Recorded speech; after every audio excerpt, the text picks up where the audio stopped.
I would imagine if your breakout was like my breakout, you probably figured out what I'm going to be talking about. And I'd like to hear what from some of your breakouts, what you think are those kinds of questions that people should be talking about in their one-to-ones that lead to successful one-to-ones. Can anybody throw some ideas out? Maybe not the people from my breakout. Well, Lamar made me agree to share that one of the things I ask about, because it's germane to my business, but I ask people about community impact. What is it that you care about? Because generally most people are underdog rooter. They root for the underdog. And I think it's imperative that we as human beings start looking at how we can impact somebody else instead of waiting for the church or the government to do it. All right. Well, that's not the specific attitude I was getting at, but it actually is touching on it. Anybody else? I've had one-to-one conversations with many of you, and I know in our conversations we've touched on this concept. All right, Scott, Tim, do you want to tell them what we talked about? Go ahead, Scott. Sure, I can. Sure. I mean, the biggest thing is focusing on the person that you're meeting with, finding out what's truly important to them, how you can help them, and how they can benefit from the conversation. The more you focus on that person and setting them up for success, the more likely it is that they will remember you down the road, and then they'll be willing to help you. They don't want to see you as someone trying to sell to them, especially when you pose something as networking. Yes, there is a business purpose to it, like you mentioned before, but you need to focus on the networking part and the getting to know them part of it. So now that we've thrown that idea out there, and that is what we're getting to, I want to share with you a slide about what not to do in your one-to-ones.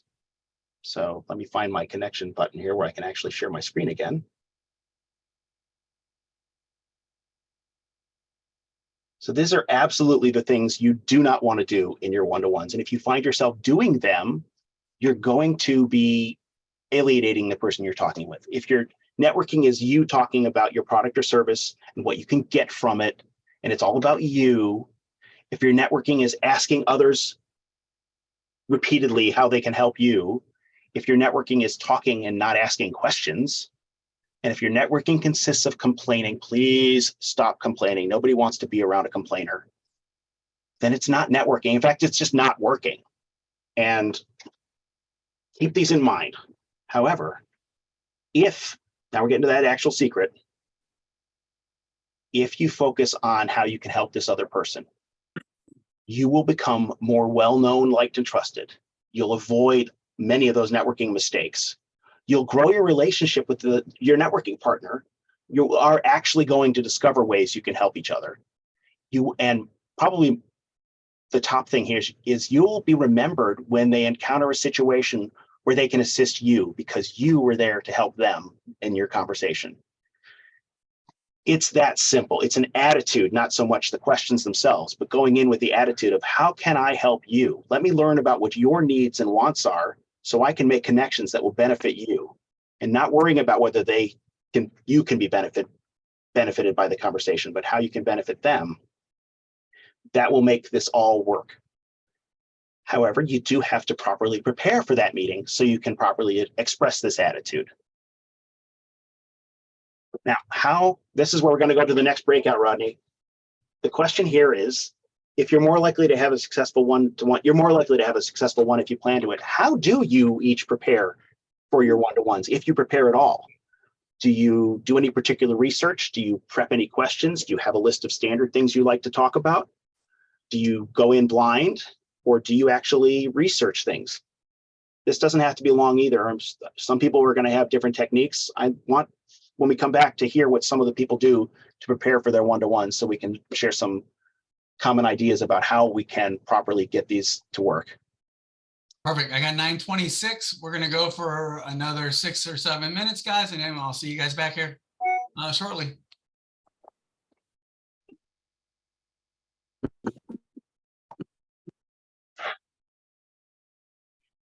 Morning, Ray. You all back? Hey, how you doing? Greg, how are you, sir? We're back. All right. All right. I don't know about you, but that was too short for me. So I think we should go back into those. Okay. All right, reopening. So did anybody suggest any ways that they prepare in your breakouts, that you prepare for your one-to-ones? Don't all speak at once. I'm just gonna say this is my first one, so I kind of just did like a what I should expect from this, and I spoke to Lamar, so this is my first one. So I did a little research, Oppo research last night per se, but so I didn't know what to expect with this, but now after seeing it, I could definitely come back with more questions and more knowledge on what I need to say and get my point across within these breakout rooms. All right. So breakouts aren't one-to-ones. Breakouts are, in this case, discussions, and it's more of getting to know each other. A one-to-one discussion, if you haven't had them, is literally two people discovering areas of common interest, finding ways to help each other, discovering the backgrounds, and sometimes you can set up you'll end the conversation with the desire to have a second conversation that will have a deeper structure of the conversation. By the way, I see Joe putting his contact information in the chat, and the rest of you, if you're interested, put your contact information in the chat so you can follow up and actually schedule a one-to-one with somebody that you met here. So, but what happens at a networking event is we get a chance to tell people who we solve problems for, who we help, what problems we solve for them, and what a good connection for us would be. And then with that information gathered from a networking event, you can then say to this person, I'd like to know more about how I can help you solve that problem for those people. Or maybe you can solve that problem for me. That's what happens in the personal conversations, the one-to-ones. So it's all about awareness of who you solve problems for in a networking event. And then in the one-to-ones, you go deeper. I mean, part of that preparation, right? I mean, call me a stalker or whatever you want to call me, right? But I mean, LinkedIn is there for a reason. They set profiles for a reason, right? Facebook, even, you can find out a lot of information about folks that you might want to go, man, I want to know more about that, all right? Or I want to ask questions about that. And so it's a great starting point for you to gather some information, right? And gather put those arrows in your quiver so that you have questions to at least commence the conversation with, right? I did have a conversation with another person about doing too much research before you meet with them. They went in having prepped all the questions they wanted to ask, and they missed the interpersonal questions. They went right to the subject matter questions, and that will lead to a failure of personal connection. Even if it's somebody you know well, your first questions will probably become, how are you doing? Because people really don't care how much you know or how much you care about something else until they know how much you care about them. And it's not, we forget this. If you practice it, if you come in and say, you know, what'd you do this weekend? That's going to start the conversation off much better than, let's get down to brass tacks. I need to know what you need to meet or who you need to talk to. That's that LinkedIn message I taught you about. Yeah, yes. You want to share that? Rodney, you want to share that? So since January, I gotta get out of my full screen so I can pull it up and actually read it word for word because it's better that way. But since January 1st, I've received 17 private messages on LinkedIn, and here's what they all read. Right, they're all the same script from 17 different people. And you guys might even be able to relate to this, right? Come on. I got 2 messages. So it says, hello, Rodney. I noticed that you already have a remarkable job history and might be seeking your next opportunity. Are you open to learning more about a potential franchise opportunities in your area? What phone number and email can I reach you at? Right. It's so mercenary. It's never going to work. There will be a fraction of people that will respond. I don't understand that thought process. It's not networking. And they didn't even take the time to type it. You know, that's probably an automated system that's set up, right? That's sending out that same message. Well, one good thing about LinkedIn now is that there is a focus tab in your inbox messaging and there's an other. I don't know if you've even noticed it, but in the other, a lot of those types of email and sponsor, et cetera. And I hardly ever look at it, you know, a couple of times a month, if that much. It's like the spam box. Yeah, so I'm glad that LinkedIn did do that for those individuals that are doing the solicitation like that, because they're paying for it. They're Oh, paying for access. I get a lot of invitations to connect from people over in England, and I was wondering why am I getting all these things from somebody over in England? There is a Joe Binder in London who is very big in social media. So I get and so I get a lot of those. So been there, Rodney. I'm smelling what you're cooking. Yeah. I'm looking forward to the day that it happened, that we start getting these, not really looking forward to, but when we start getting these people from Nigeria that start to connect with us, offering to help us, if we can send them some money. I'm not looking forward to that.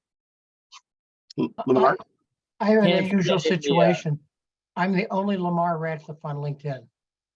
So once people find me, and same thing, I get lots of wonderful notices to connect and so forth.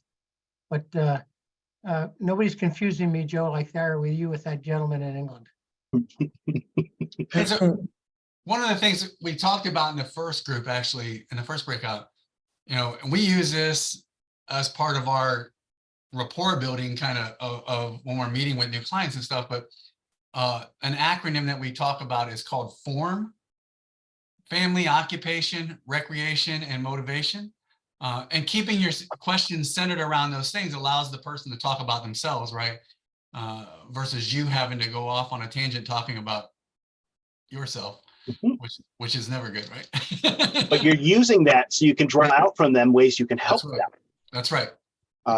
BNI teaches a process called GAINS: goals, accomplishments, interests, networks, and skills. What are your personal and professional goals? What are you proud of?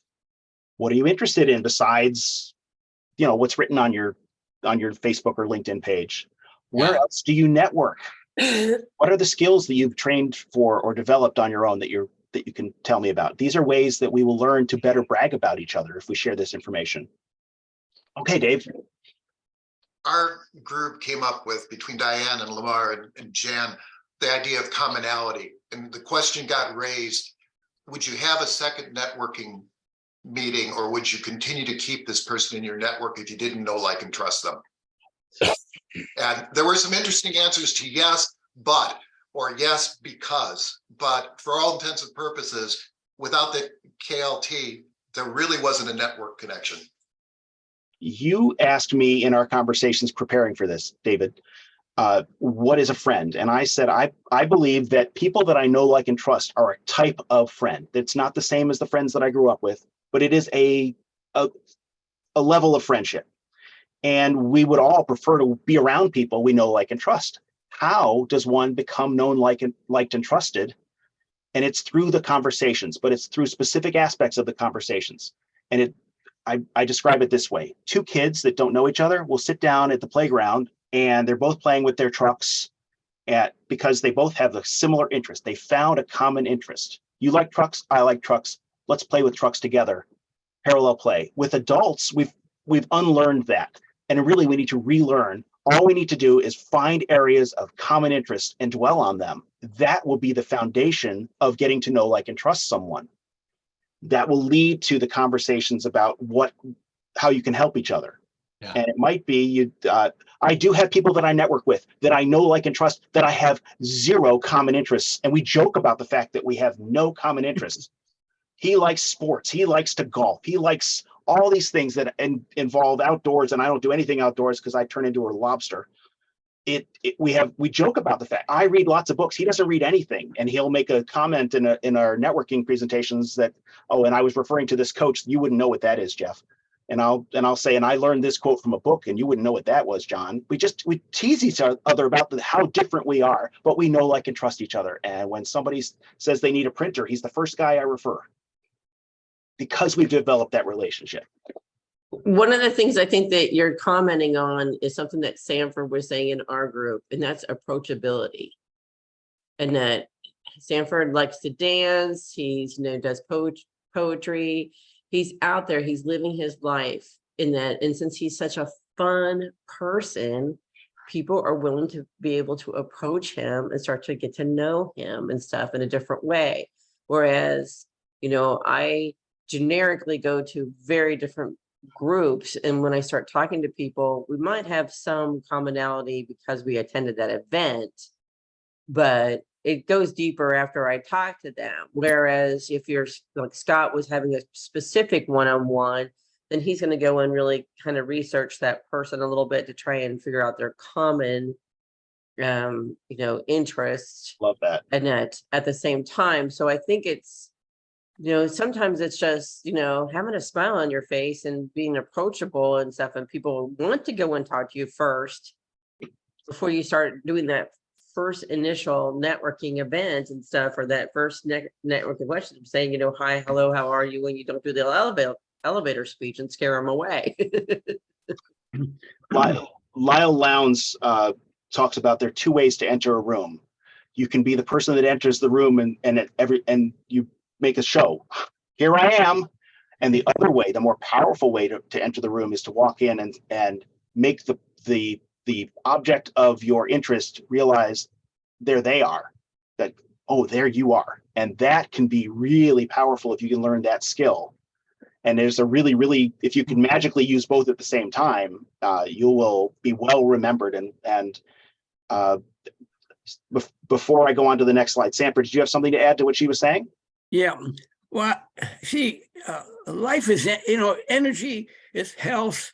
It's just, you give off this, your cells are energy. If your cells are low energy, there's an illness, you see. So people want to be around that kind of energy. You see, energy is life. Life is living life, but people get to forget about it, get caught up in the rat race, and you wonder who's me, who's you, and what I mean.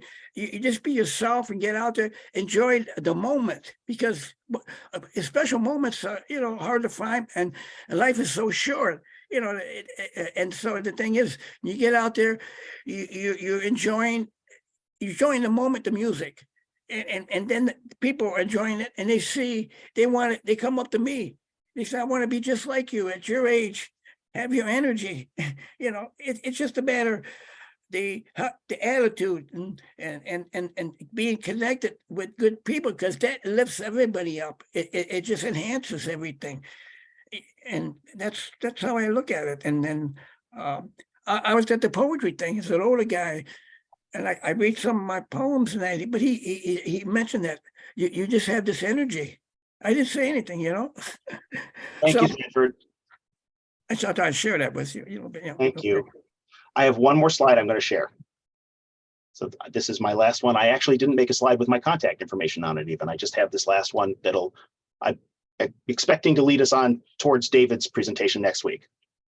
So when you are networking, I want you to keep these questions in mind. And it's good to be known. It's important to be known, liked, and trusted. But if you're not remembered when the time comes for somebody to make a connection for you, if you're not top of mind, it was all for naught. So I want you to think about, who are you top of mind with, and who was top of mind with you? What is it about them that made them top of mind with you most of the time? And then consider, who do you want to become top of mind with? And then approach those people to have these conversations with them. If you go approach somebody that you want to be top of mind with, whether it's a possible employer or a possible customer or a source of connection to those, you need to be making those connections with the approach of, how can I help this person, not how can they help me? That will get you the relationship you want. That will get you remembered. When you're out of sight, you're out of mind. So you have to do this on a consistent basis. That's a whole nother presentation. And how you do it is through these conversations. And that's all I've got to add for today. Give it up for Jeff, everyone. Guys, it's so true, right? The conversations we have with folks are what makes for that lead, right? Whether it be us helping them or them helping us. And I'm a big believer in karma, right? And the more you give, the more you're going to get. And so it is important that we're having those conversations with the focus on the other individual, not ourselves, right? Knowing that, hey, the universe has great things in store for us as well, and eventually it's going to come back around. So again, thanks for that. Listen, I'm gonna, Dave, actually, before we jump into that, we've got a couple new folks. I want to give an opportunity to introduce themselves real quick. Just give us a brief elevator speech introduction, right? And then so everybody knows who you are. Miss Summer. Hello, so I'm Summer Bass, and I recently graduated from CU Boulder. So that's the University of Colorado Boulder, where I'm located. And I graduated with a bachelor's in biochemistry.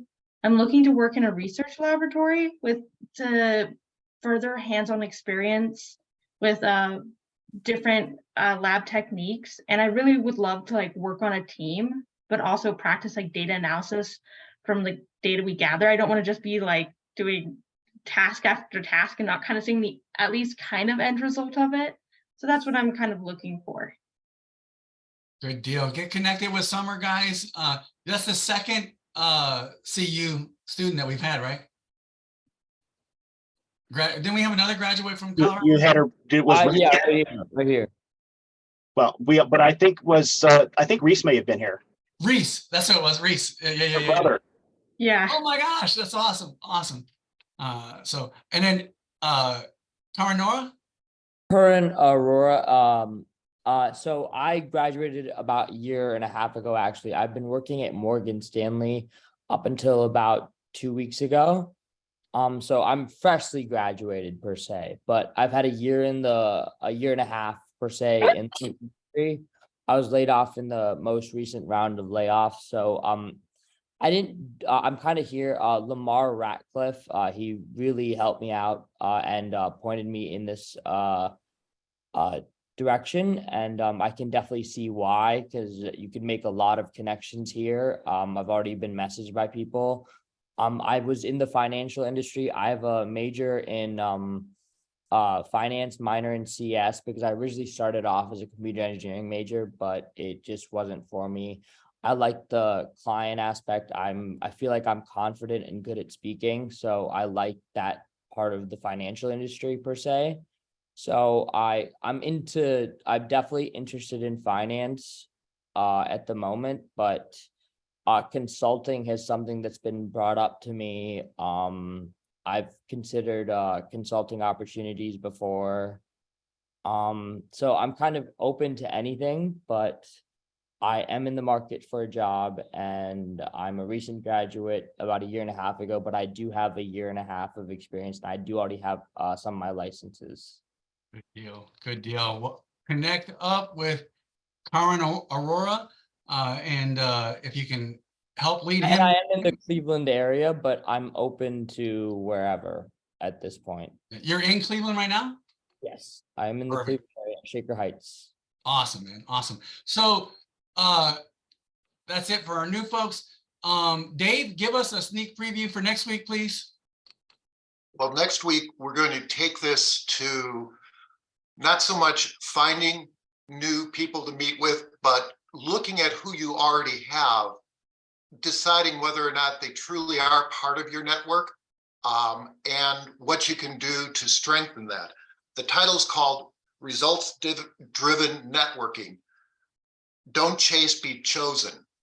And the tease is, if you'd like to learn the saga of the magic of Danny Brown, please show up. And the homework assignment for those of you that choose to listen or participate next week is, please look at your LinkedIn contacts. You all have a huge number, I'm sure. Go through them, do a sample size. If you have 1,000, do 20 to 30% of it. Just let it come down randomly. Look at each of those names in that sample. Is that person somebody that's really in your network, somebody that you are actually trying to have a mutually beneficial relationship with? Just put a tick mark down. And if it is, in the last 90 days, have you done something with them? Whether it's sending them something, doing something, have you? I think you'll be interested to see where the numbers are and how many true network contacts you actually have. So that'll be part of the discussion, the breakouts, and that's the tease for the day. Awesome. Dave's got me thinking now, man. Not only do I want to be like Danny, but I got to look through those contacts. So thanks so much, Dave. Looking forward to that. Guys, let me